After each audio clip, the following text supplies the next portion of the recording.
As Pakistan prepares for its general elections on the 8th of February, it was served a cruel reminder late on the 29th of January that all is not well in its largest province, Balochistan. The restive province was jolted when heavily armed terrorists launched 3 coordinated attacks, including one on a high-security prison. Now, the attacks left 4 law enforcement personnel and 2 civilians dead. A 12-hour gun battle was triggered in which 9 of the terrorists were killed. The banned separatist group Baloch Liberation Army claimed responsibility for the attacks.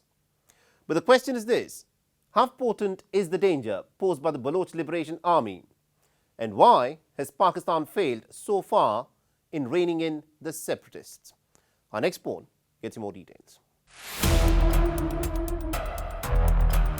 Balochistan is Pakistan's largest province by territory, but the smallest in terms of population.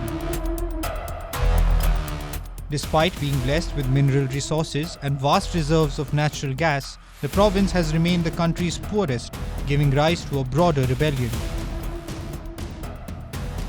The decades-old rebel movement blames the Pakistani government of neglecting its residents and unfair distribution of resources.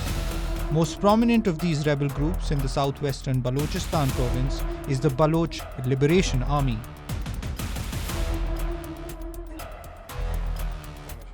On the night between January 29th and the 30th, multiple terrorists, including suicide bombers, belonging to the Baloch Liberation Army, targeted military and security installations with guns and rockets in the city of Mach, which is 65 kilometers south of Balochistan's capital, Quetta. At least 9 terrorists, including 3 suicide bombers, were killed and 3 wounded when they tried to penetrate the high-security central Mach jail. Reportedly, some security officials though claimed the death toll to be as high as 21. Some 800 inmates, including 90 on death row, are incarcerated at the Mach jail. The attacks have once again put the spotlight on the restive province, which is a key location in China's $60 billion China-Pakistan Economic Corridor, or CPEC. CPEC is part of Chinese President Xi Jinping's massive Belt and Road Infrastructure Initiative. Pakistan security officials as well as Chinese citizens working in the province have been targeted, triggering a forceful response from the Pakistani state. The attacks have also come amid heightened global attention on Balochistan following an Iranian airstrike last month.